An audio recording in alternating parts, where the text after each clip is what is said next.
So I appreciate the film. It really gave me a lot, even as a activist, pastor myself, just encouraged me to keep going.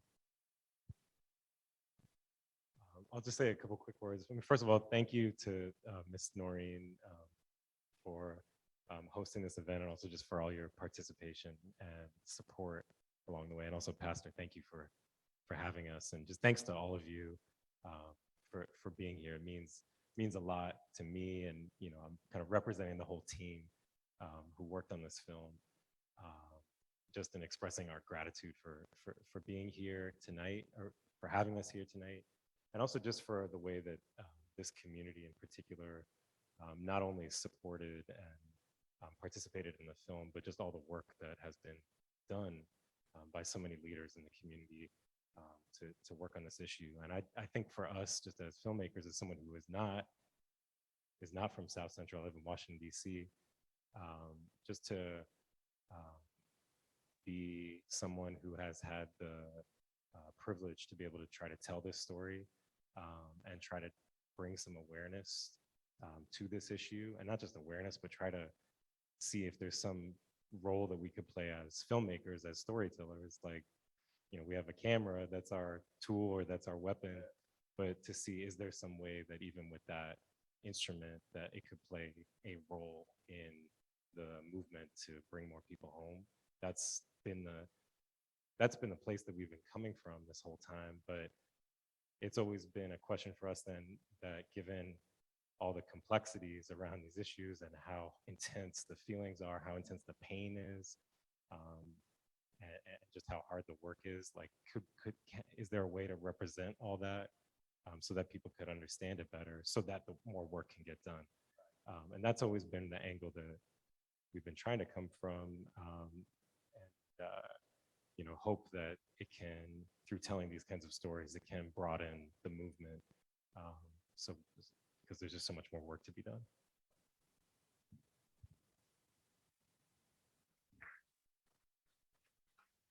And there's one thing that I would like to say about participating in it. One of the things that was disturbing for me as a community organizer was the notion, and maybe it's because I teach in the prison. When you saw the women in prison, I teach in CIW, and that was my class, and the prison allowed me to actually record my class. And because I'm in the prison, I was at that point in every week. In the film, some of the reform activists said, well, we had decided that we weren't going to enter into or support any legislation during the Trump administration. And for me, it felt like you have the luxury because you're at home.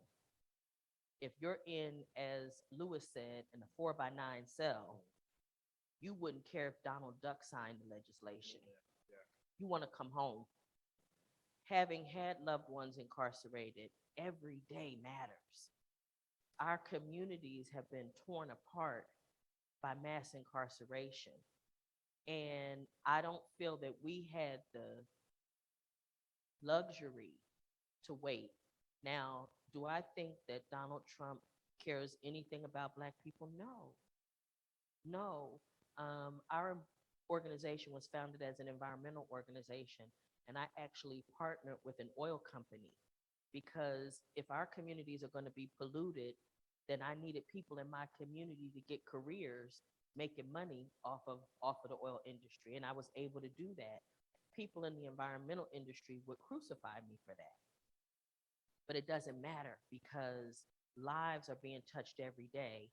The other thing is, I find it difficult, as you touched on, that whatever we do, all of a sudden we're carrying an entire people, an entire history, and I think it's actually quite unfair. It's a heavy burden to put on anybody trying to do anything. We can't solve all of the problems of our people with one thing, but I also feel like we should be doing whatever work we can do. I want to open it up for questions from the audience, and I know we have a Zoom set up, and there's a chaplain, Maurice Clifton, who was actually released as a result of the First Step Act. And there's some other folks that may be on the Zoom, but I wanted to give them an opportunity, and I wanted anybody that had any comments or questions in the audience, that this would be the time that we would, take your questions and comments. Okay.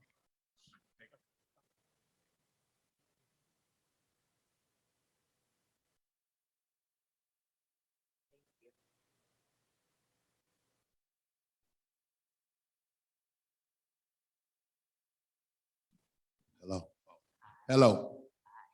I want to say hi to Ms. Watson, because I met her years ago when my mom's opened up 2 group homes, Watson Manor 1 and Watson Manor 2, under her name.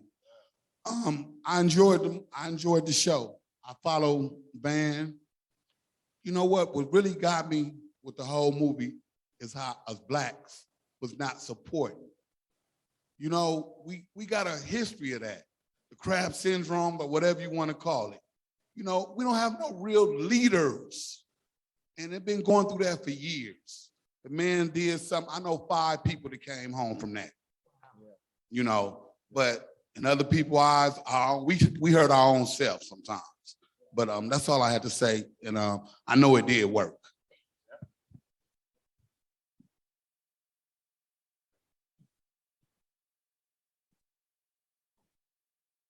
Thank you. Praise the Lord, everybody. Excuse me. Amen. I was blessed by it. I knew that you were doing this work and doing this film, this documentary, but I didn't know to what extent. I'm blessed by it because it reminded me of the martyrs that are doing the work in community, that are going after change. And sometimes it doesn't always look like what we think it should look like, and we don't always get the support.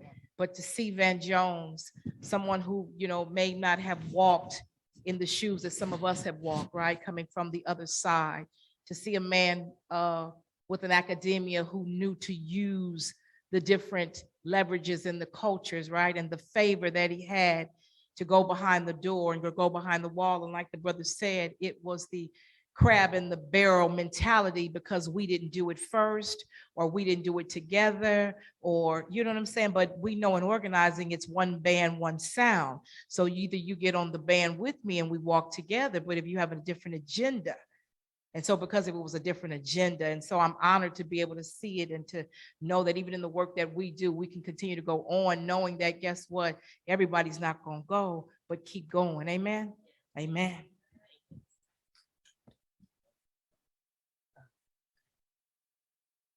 My name's Robert Pike. I did 36 years in prison, and I only have one question. Why was it only the feds? Why not the state? Because they had the movement from Jared Kushner to help at that point. I'm sure there's an interest in making state as well. Did you have any other insight from Ben? Oh, the link to the Zoom. Okay. Let me see. Yeah. I'll just say that the way that, and I'm certainly no expert on the policy, but the way that the prison system works is that there's the federal prisons and then there's all the state prisons. And so California is a different system than Maryland, than Wisconsin, than Texas. So the president can change the federal system, or Congress can make changes at the federal level to the federal prisons, and then the state prisons have to be addressed for the most part at the state level. So this was an initiative to try and change the federal prisons. And the hope was that if that could be done at the federal level, then it could ripple down and kind of be a model in a sense for what the states could do. And there have been some states that have followed, but the climate is different, unfortunately, in every state. So there's a lot of organizing that's happening, I know, in California and in every other state to try and get this done. One of the key provisions in the First Step Act that created the pathway for people to come home early was that the crack cocaine to powder cocaine sentencing disparity was 100 to 1. And then under the Obama years, it was reduced from 101 to 18 to 1. but it was not made retroactive. So the First Step Act made it such that that 18-to-1 disparity was at least made retroactive, so that Chaplain Clifton and others, I think, who the gentleman mentioned, were able to then apply for an earlier release. You know, it's not an early release in a sense, because a lot of the folks have been in there for so long. But I really appreciate you being here tonight too.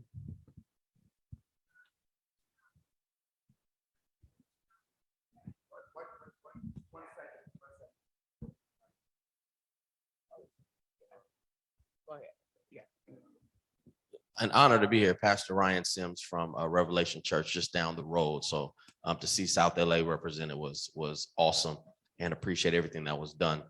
To some of the points that were brought up, there is kind of this angst in our community of not giving a feather into the cap of what some would presume are our enemies. Even in the film, you had a few Republicans that referred to us as the dark side, if you will. So, you know, I can understand not wanting to give a feather in that cap, as you're the ones that empowered us in this space.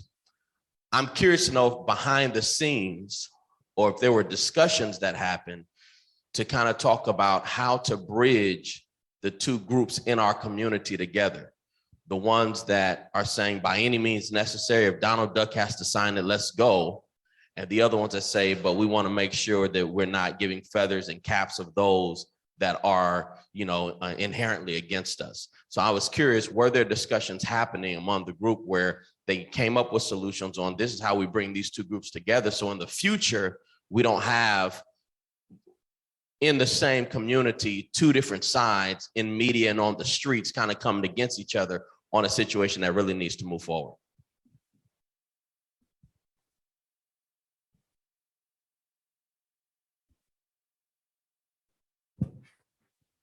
Noreen, do you want to? Trying to send the link to, I was trying to send the link to Mr. Clifton, who was released. So I haven't been fortunate enough to be a part of any conversations to overcome that issue. And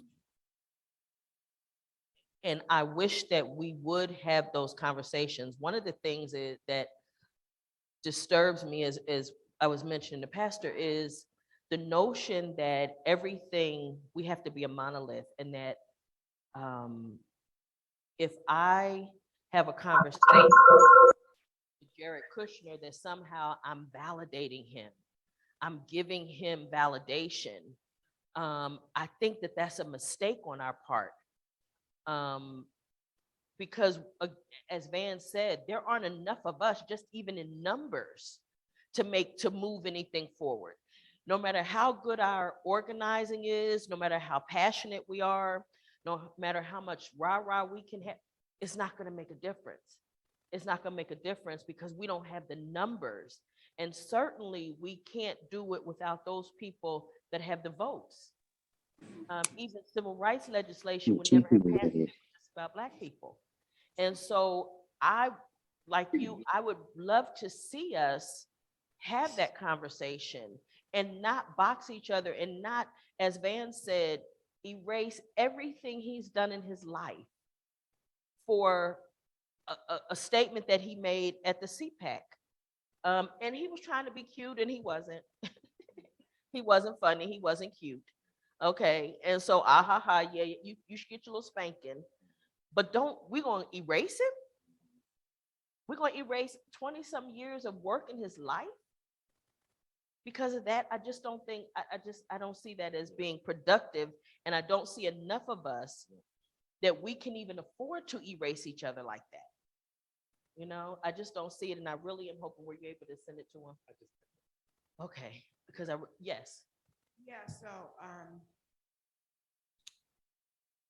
you know, I'm sitting here, and Noreen, it hurts. It hurts that this was shrunk to 18-to-1, and it's supposed to be okay. I remember when crack was parachuted into our communities and what it did to families, business owner, how our community was prospering and how it got wiped out, how we built these mega prisons all over this nation to fund a war in Nicaragua on the backs of our community. I'm challenged when folks in Virginia get drug court and we get chains and we get sent away to work in factories for 8 cents an hour and 30 cents an hour for decades and decades and decades.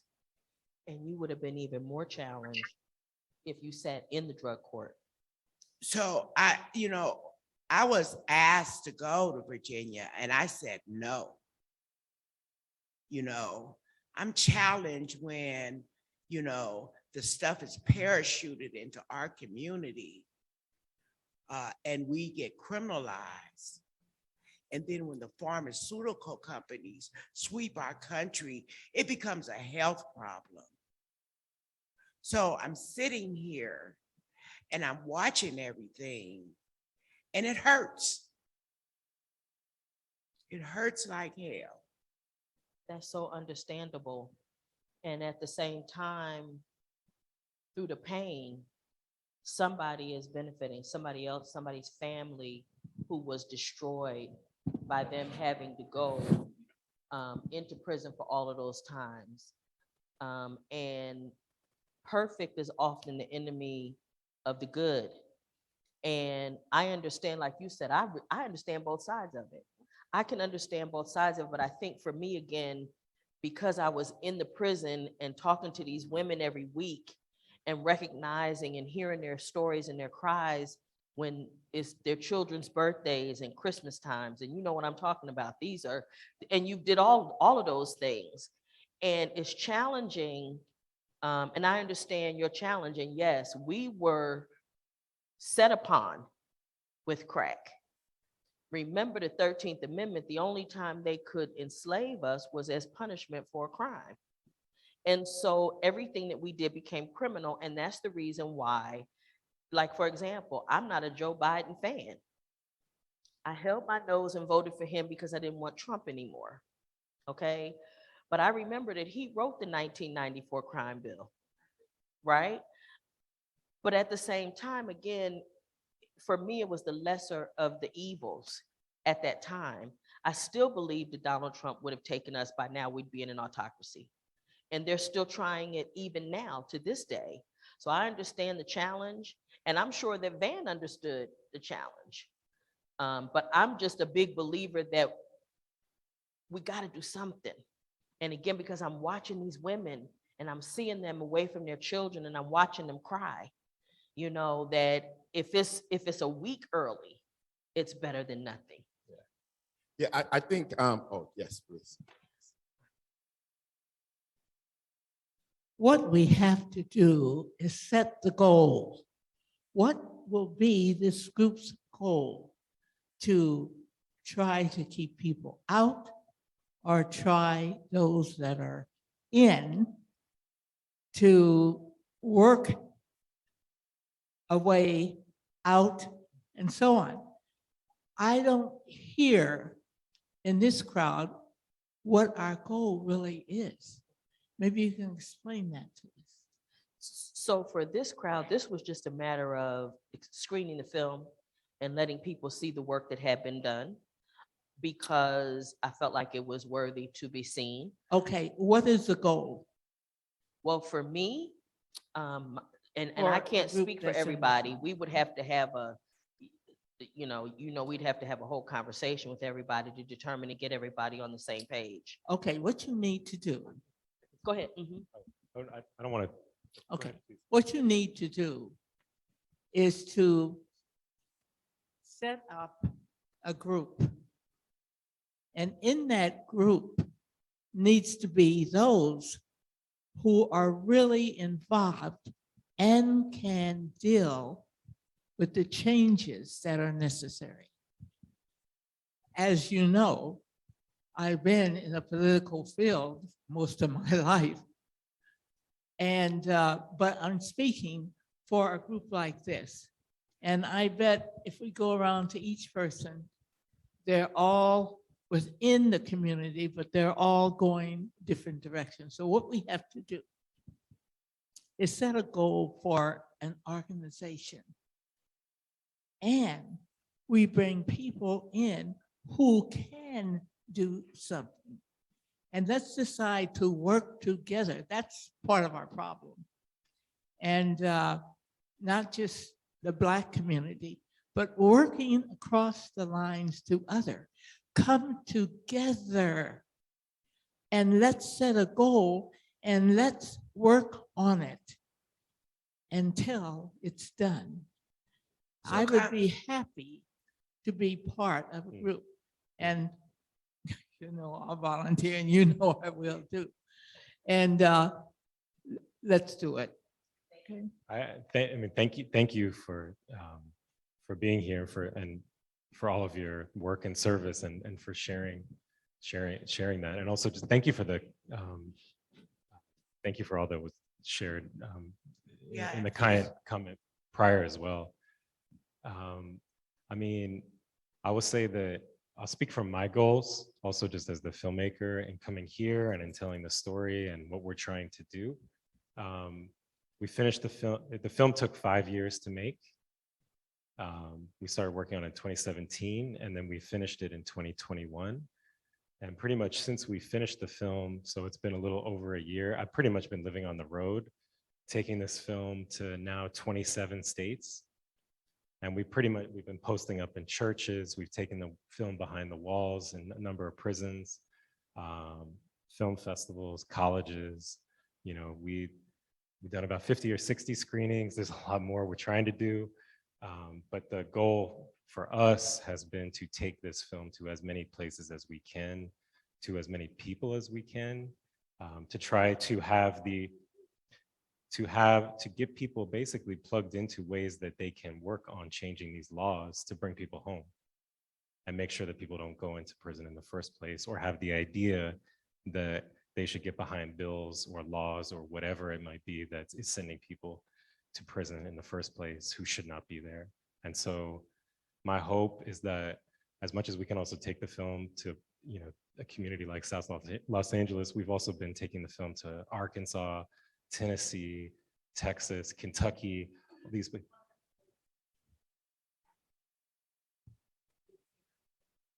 And what we've been doing has been, and a lot of the work has been when we've taken the film to those places, the film has been presented by organizers that are working on bills to change the laws in those states. So that for us, that's been what we've been trying to do. I don't profess to have all the answers, and certainly I think there's a lot more we can and should do, and I certainly welcome any and all ideas. So Congresswoman Watson, thank you so much, and thank you for being here. I've admired and worked with you, been to your house, had dinner with you, and I appreciate the decades and decades and decades of service that you've given to our country. So I founded a new way of life in 1998 in my home here in South Los Angeles. And what a new way of life does, it provides support, housing, legal services, family reunification, employment services, and leadership development to women who are coming back into the community. So what started in my little home has spread all across South Los Angeles as a new way of life. And now we have 12 homes, and we help hundreds and hundreds of women come home every year. And we help people expunge their records in our legal clinics. But the bigger thing that I think that we're doing, that you're speaking to when you say, what are we doing? A new way of life is a successful reentry model.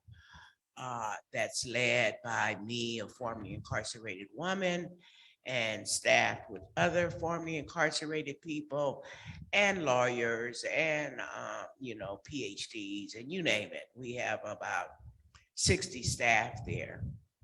But what I did is recognizing that our model, and I'm like you, I'm in my senior years. I'm getting, and I have a lot of knowledge and a lot of experience to pass on to other people. So what we've done is we created a training called SAFE, and that stands for Sisterhood Alliance for Freedom and Equality. And we replicate it. I've trained hundreds of people and I've supported about 30 people to start a new way of life in their respective communities. So we have 24 sites up and running right now in states all across the country. And the man was talking about, what about the state? We need to shake loose people out of the states and out of these county jails also. But we're training and we're organizing people to be able to welcome people back into the community, welcome women back into the community. I'm about to add 10 more sites. And then for a formerly incarcerated woman who was trapped in a cycle of incarceration due to the parachuting of crack in our country, once I got a chance, I was able to pull myself up, but not just myself, try to repair the harms that it's done in our community, in our country. And actually, we have a site in Kenya and a site in Uganda also. So those are just some of the things, and we're organizing, we're creating leadership development, and we're tackling state policies and county policies that are slamming our people. And we're more than just when we're more than one, we're good, so we, we women, we fight hard as heck. We fight hard. Amen. I just want to say, I know Noreen's, I just want to say that is, to your question, Pastor, that's the diversity. Because as you're doing that in re-entry, the gentleman in the back right there, United We Stand Up, is a coalition of OGs that are out there in the street pushing peace. And they're the credible messengers, trying to keep people from going to jail with prevention. So prevention, intervention, post-prison, those are the things that we got to learn how to celebrate our diversity and make sure that we understand each person to have a job collectively to heal the Black community. And that is one of the things one of the reasons why I was so glad to have Susan Burton to come. Concerned Citizens has been a supporter of A New Way of Life, and we do have to support each other's efforts in whatever it is that we're doing, because it takes the collective, because there are different parts of the body. There's the head and the arm and the legs, and look, and okay, it's all one body, and it's going to take all of those things. And so one of the things that we were trying to do is work with the people in West Virginia, even to show them, because they don't even have treatment facilities there. Some of the things that you didn't get to see in the film are all of the legislators that we actually met with, a variety of them, and we talked to them about those things that were necessary. And obviously the film's already an hour and a half, so we couldn't just, they couldn't put everything in the film, but it matters that we did try to have our voice in those places. And I know somebody over there had something to say too. I'm from United Stand Up. They call me BJ. My name is Bill Jones. The organization that we're in, we brought a peace treaty through only on the east side of South Central with the F-13s, the East Coast Crips, and the Kitchen Crips in the swamp. And it's been doing pretty good for the last 2 or 3 years. It's working, right? And we got a thing going now where we have like younger people coming to meet with us, and we like doing little things for them, motivating them, trying to talk to them and stuff like that. But it's really hard for us to get noticed in South Central because of who we are and what we doing. Because see, we already know we $1 million babies. You know, they know that. So as long as they keep the floodgate turning and turning, they don't want to hear what we doing. But they can't stop us anyway. But this film, I got some guys from the organization need to see this. Well, I just, you might know Taco from Southern California Ceasefire Committee. He was supposed to be here tonight, and I said to him, yeah, several of them, right? And so, and I thought about it. I said, well, we could do a screening there too. They can, they could do it, and if you bring the people out to see it, because I do think it's worth people seeing, because they have to understand. One of the things that disturbs me in our community is that I went to that meeting at one time, and I did my part. Okay, you know how many meetings it's gonna take? Right? Just to make anything happen, but we got one meeting, and I ain't got but 25 minutes to get y'all for this meeting, and that's the way it is. But one of the things I want to say is, Maurice Clifton they have him on Zoom, and his time zone is ahead of us. And I would like, if we can, to get him to have his comments, because he was released as a result of the First Step Act. So if we can get him up, that would be great. Yes. Hey, how y'all doing? All right, Can you hear me? we can. All right, it's late. It gets better odds, but anyway, I'm here. It's late. I'm ahead of you guys. I don't know if we can put him on the screen, if we could see him, but I would like to just say that. Oh, there you go. Uh-oh, Erica, can we okay. put him on the screen? Okay. And Chaplain Clifton, if you Clifton. can let everybody know how this act affected you, that would be the most important thing that you could do, because I know it's late, and I thank you for your time, and I thank you for your participation. Yes. I'm Maurice Clifton. I'm from the Mississippi Delta. Been halfway around the world, but I was born and raised in a little town called Mount Bayou. I went to prison in January of 1997 for aiding the sale of 6.4 grams of cocaine as a first-time offender. Never had a traffic ticket, and never been to jail or anything. And the judge gave me 400 months as a first-time offender in federal prison. So I served my time in federal prison. Wow. Crack law passed. The bias ratio of Mississippi. They entertained my motion in 2005, 2007. So we fought, never had a motion. So because of the First Step, the Fair Sentencing Act first, when they passed it in 2010, they said it wasn't retroactive. You said it's wrong. You said the crack law is wrong. I shouldn't be under 100 to 1, but it wasn't retroactive. So it didn't give me any access to the court. And so they denied my motions. So through the efforts of the First Step Act that was passed in 2019, I was able to garner my freedom January 10th, 2020. So I appreciate Van's effort and Lance, everybody. I spent, as the brothers would say from the street, I spent years in the dismal crypts of the federal system, from Beaumont Penitentiary to Beaumont Medium to Yazoo to Bennettsville to, in the feds, you take Con Air, they fly you all over the system because they don't want you to stay anywhere long and form a brotherhood inside. I spent a lot of time in the library, man. I spent a lot of time developing classes, and that allowed me to get out and become a chaplain at the Mississippi State Penitentiary. Nice. I felt like it was my calling. After 7 months of being released, I went back in as a chaplain, where I've served for 2+ years. So I go in every day. I didn't understand the dynamics of the Mississippi justice system until I came home to the 2019 riots that you've seen all over the news, where they were at war within the system, and brothers were killing brothers inside. You got juveniles, man. I go in and I see juveniles that's been in there since they were 15 with life sentences, life without parole, even though that's on the state level. But you got so many guys, man, that I left behind in the federal system. One being from Watts, his name Durham A. Wayne. He called his case Mississippi, so he had 2 life sentences. And because they don't want to give him action at the first step because he had a 924C, so they don't want to give him action on his predicate offense under the first step, so he's still fighting. You got Marcus Boyd from Tennessee.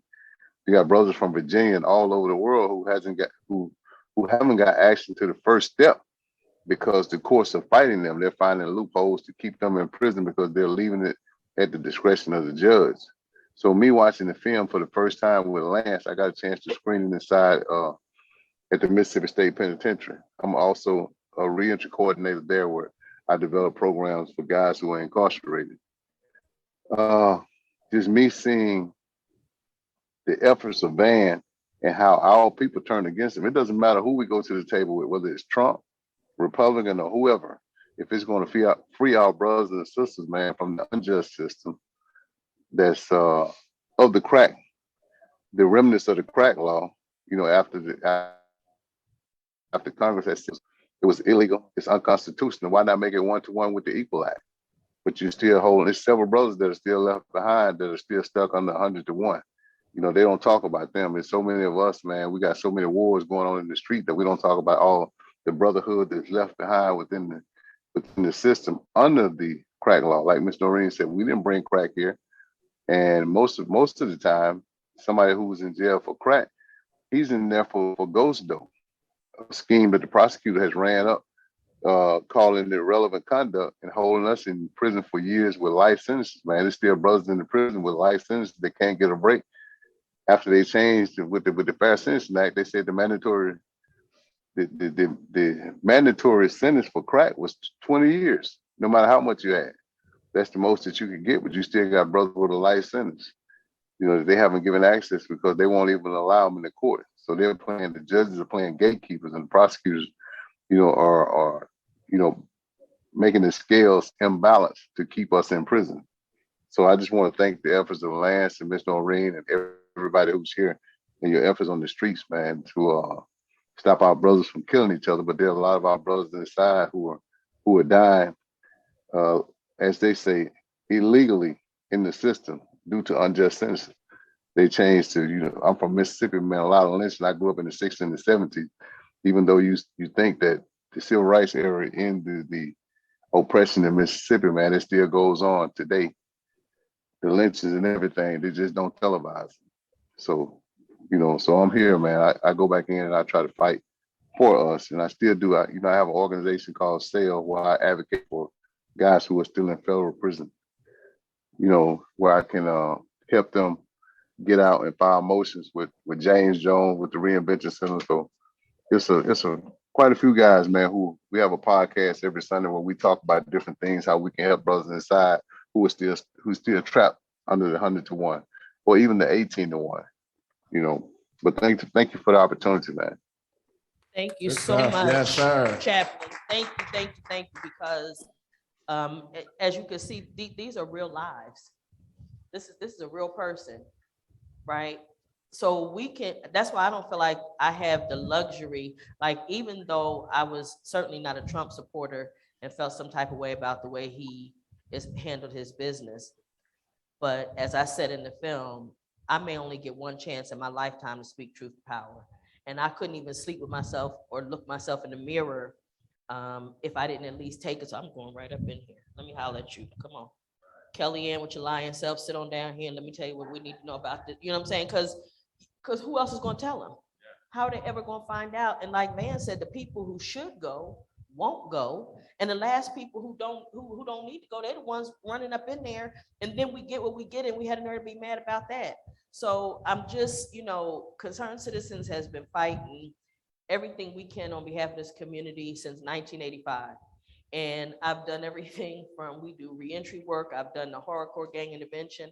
I had to step aside from that for a lot of reasons, but we have a group that we do every Tuesday night called Freed to Heal, where we bring together formerly incarcerated, their loved ones and children formerly incarcerated to help heal from the ravages of incarceration. The scars from incarceration are real and they run deep.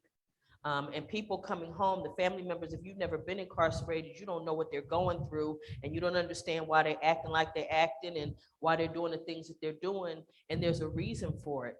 Prison is a psychological warfare, even more so than the physical warfare.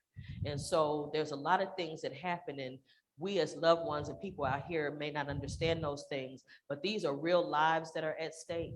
And these people need to be helped. He's talking about 400 months. Divide that by 12. Y'all do the math. That's a lot of years. And I want you to understand that 6.4 grams is like the size of a quarter, y'all. It's the size of a quarter. This man got all of that time on a first-time offense based on a disparity between crack and powder. So it's been set up against us. I just want to, again, thank you guys. Yes, what'd you say? Oh, let him please, by all means, say whatever, Maurice, please, say whatever you want. And anybody else has questions as well. Yeah, well, I would take any question, but I want to say this. You know, I was in prison 23 years without a write-up. When Obama came through with the clemency initiative, I helped a lot of guys get theirs, man, guys who had armed robberies and everything. And it was just supposed to be for guys that were under drug offenses, under the 18 to 1, the 100 to 1 crack law. And I waited to the last day and not to hear my name called, and me and a few others. I worked on a lot of guys' clemency that made clemency, guys that had been to the shoe, guys that had got caught with knives. And, you know, I prided myself on the conduct that I displayed throughout my years of incarceration. And for, you know, Mr. Obama, no disrespect to his presidency, to leave so many of us behind who didn't have it. It's like all the good guys got left behind, and all the guys that the system wanted to get rid of, you know, got out. The ones who were acting bad, guys from New Orleans, Virginia, DC, and everybody who were clowning in the system, you know, got a break. I mean, I was glad to see the brothers go home, but I'm like, what about the guy who was inside today, who's teaching guys how to get their GEDs, who's teaching NCCR classes or anything like that? What about those guys who are left behind? You know, it's just like the system punished me for being good while I was in prison. You know, and I wanted to. I had 5 sons. I lost a son a month and a half before I got out, and I lost one since I've been home. So just, you know, you think about that. When I went in, he was like 8 years old, and for him to die a month and a half before I got out was devastating. You know, it's, no parent should bury a child, man. You see the kids dying in the street. And so many guys inside, there are guys, young kids who are dying in prison. You know, they don't tell you that. The federal system has a way of keeping that under wraps, man. And it's just, I appreciate you guys' efforts, man. I just think that we need to come together on a global scale. There's so much work. I appreciate people who go to Africa, but there's so much work to be done in Watts, in South Central, in Chicago, in St. Louis, in Philadelphia right now, in New Orleans.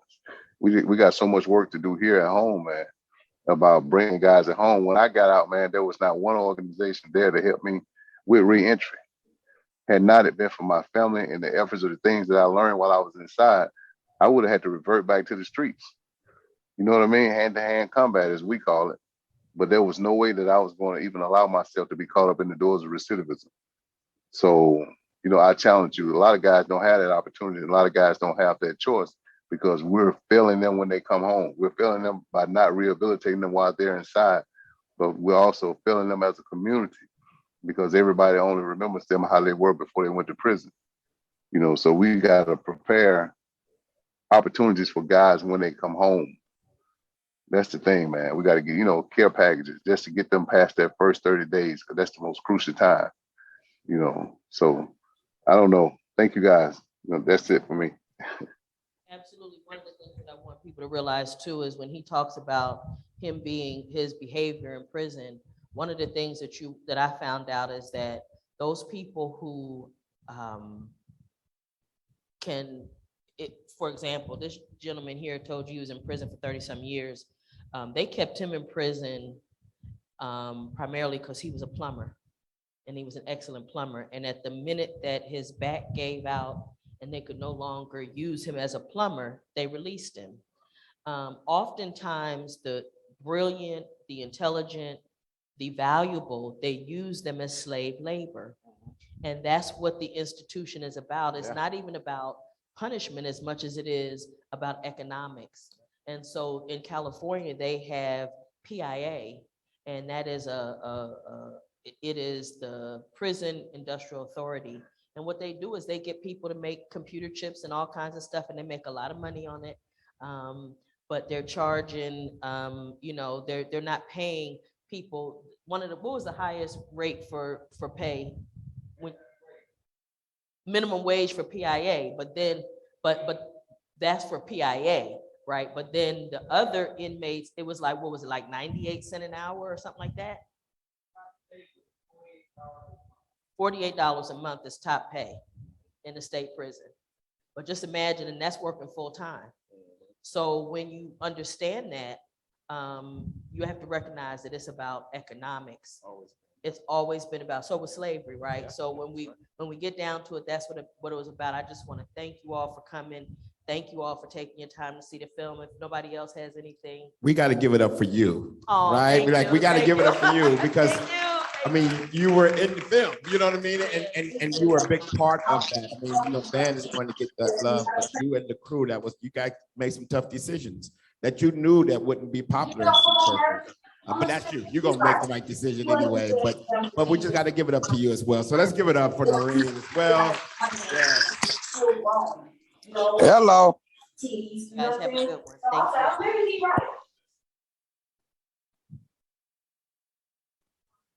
Oh, you want to say something? Sure. I think Maurice hung up. I don't know why did you. Can I say something? Oh, he's still there. Go ahead. Hello, Maurice. How are you? And I appreciate you. And thank you for showing up, sir. So I went to say, Maurice, I did Fed time too. I did 17 and a half years in Fed. And what they do when you're filing for your clemency is they will choose people that are more likely to return to prison. So it can look like their program's not working. And that's what even with Alice Johnson, because I'm with also I work for Susan, but I'm also with an organization called Can Do Clemency, and we fight the first time nonviolent offenders in the federal system come out. And so Alice Johnson was on our website for years, and I was just telling I was too. They didn't choose Alice, and it wasn't Obama.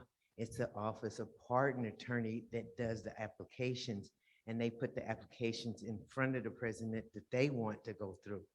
And they chose this one young lady who had been in, while she was incarcerated, she was selling drugs and had been to the SHU numerous times. And because it was more likely that she would have returned and stuff. So, I mean, it's like, that's exactly what they do. But Maurice, thank you so much and appreciate you for going back in, doing the work. Those guys over there, you guys doing the work on the street, Noreen and whoever else is in reentry, appreciate you guys for showing up. You know what? I just got a text message that Q-Bone is on Zoom, and he said y'all keep muting him, and he got something he want to say. And y'all know if y'all mess with old Bone, I'm gonna have to hear about it. So could y'all please let Q-Bone say what he got to say? Hey, Bone. with the young men? Yeah. I've been trying to say hello. Hello. Hey, Chef, how you doing? Hey, Shepherd, Noreen, and everybody. Blessings, man. I ain't seen you in a while, brother. I like the whole platform and everything. You know, like I can't say I've been incarcerated, but the documentary, I mean, everything, the film is I played a brother who just got off. I respect that brother to the fullest because I was once in the same situation as a juvenile. You know.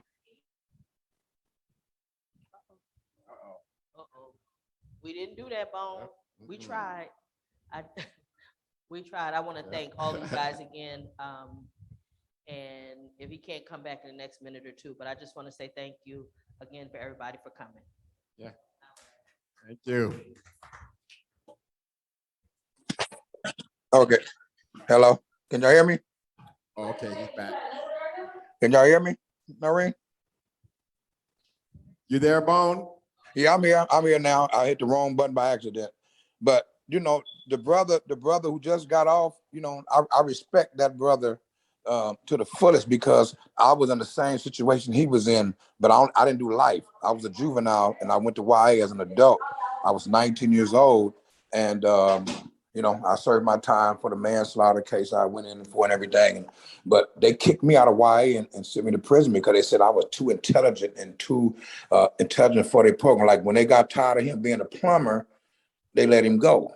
When they got tired of me being smart and intelligent to these youngsters and stuff and teaching them Swahili just for the knowledge of learning a different language. That's our language, you know? It wasn't about trying to plot against nobody or do nothing like that. But I was keeping these kids out of trouble. And they talking about I was putting kids in modules and different units and stuff like that. How can I do that when y'all control the movement? I'm just knowledgeable, you know, but they kicked me out and sent me to prison. I did my last 6 years and 9 months there, you know, and I've been home since '89. I'm fortunate enough to help a lot of these brothers that's coming home off these 30 and 40-year sentences that they've been doing in prison because I've been out here. So they reach out to me because I stayed grounded. I stayed grounded. I weeble wobble my way through this life, trying not to go back to that system, trying not to get caught up in things that I used to do. And the things that we're doing now, like the resources Noreen had, that I have, that you have, Shep, to offer these brothers when they come home. That's reentry stuff program. And a lot of these brothers, Obama cut loose, like he said, you know, but what about the brothers that's educating the people up in there? What about the brothers, like you say, that's giving these people the knowledge so when they do come home, they can continue on? You know, they do like paralegals up in there. You know what I mean? It's a lot of educational people up in there that never gang bang and never did this. And they let a lot of people out for reasons. You know, a lot of these dudes they're letting out because they think they let them out because of the time and the COVID or like you say, this and that. They need them out here and also to produce the younger brothers to do something that they can damn near snatch them back in. Because they fulfilling the system now, the youngsters. So they need brothers to get out here that's ignorant or that can mislead, or some brothers that could probably strengthen these brothers too, to continue doing what they've been doing and keep them in and get them locked back up and build a bigger indictment on people and take these same brothers back in jail. You know, they can't play with me like that because I know the system, I know the game, you know, and we know the game, Shepard, Noreen, and all of, because we've been here. We ain't been nowhere. I've been here. I've been here since 1989. I got out and I ain't been back nowhere. I caught my case in '84, you know, and a lot of my brother just come home doing 22 years, you know, just came home like last month. So, you know I got a lot of homies who just coming home for doing 30 and 40 years, 30 years and stuff like that. Some of them still never coming home yet. You know, they need to let these people out. That's really, really like that dude just said, the plumber. That was the sharpest dude I heard tonight. That's all I want to say. Thank you, sir. We appreciate you. I appreciate it. God bless you all. Thank you so much.